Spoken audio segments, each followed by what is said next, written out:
ये फोटो है एक ऐसे ठग की जिसे दुनिया मनोवैज्ञानिक कहती है। इसका नाम है जॉन मनी। न्यूजीलैंड में जन्मा और कुछ वर्ष पहले अमेरिका में मर गया।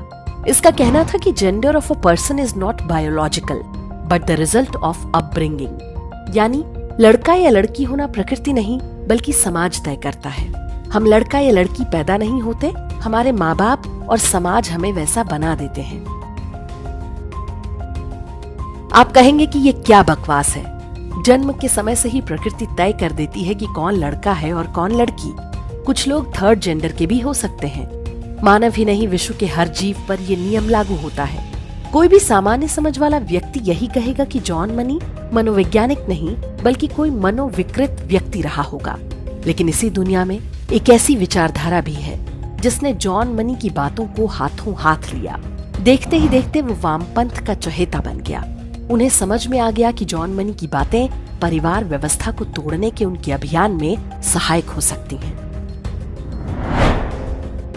आप सोचते होंगे कि जॉन मनी की मूर्खतापूर्ण बातों का क्या हुआ। वैसे भी ऐसी अवैज्ञानिक बात को विश्व कैसे स्वीकार कर सकता है। कहावत है कि एक ही झूठ को कई लोग बार बार बोले तो वो सच बन जाता है। जॉन मनी की बात के समर्थक वामपंथियों का ही प्रभाव है कि विश्व स्वास्थ्य संगठन यानी WHO ने अपनी वेबसाइट पर लिखा है कि gender is not a biological construct, यानी किसी का जेंडर जन्म से तय नहीं होता। वैज्ञानिकों की एक पूरी फौज इस बात को सत्य साबित करने में जुटी हुई है। ये ठीक उसी तरह है जैसे कुछ वर्ष पहले ग्लोबल वार्मिंग यानी धरती का तापमान बढ़ने का झूठ फैलाया गया था। सबसे ताजा उदाहरण कोरोना वायरस है। सभी जानते हैं कि ये कहां से और कैसे पैदा हुआ, लेकिन जैसे ही आप सत्य लिखने का प्रयास करें, YouTube और Facebook जैसे सोशल मीडिया प्लेटफॉर्म आपको ब्लॉक कर देंगे।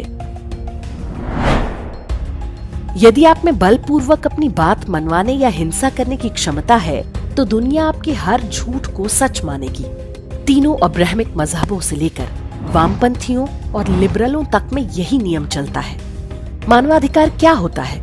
महिलाओं की बराबरी किसे कहते हैं? धार्मिक स्वतंत्रता किस चिड़िया का नाम है? ये सारी बातें वही तय करते हैं जिनके हाथ में बंदूक होती है। उन्हीं की बात मानी भी जाती है। तो इन बातों का सबक ये है कि अच्छे लोगों को कभी हिंसा का त्याग नहीं करना चाहिए। जिस तरह झूठ को फैलाने के लिए हिंसा का सहारा लिया जाता है, उसी तरह सत्य की रक्षा के लिए भी हिंसा का विकल्प खुला रहना चाहिए। विशेष रूप से तब जब मजहबी गिद्धों और वामपंथों का गठबंधन हो चुका हो और वो पूरी मानव सभ्यता को निगल जाने को उतावले हो।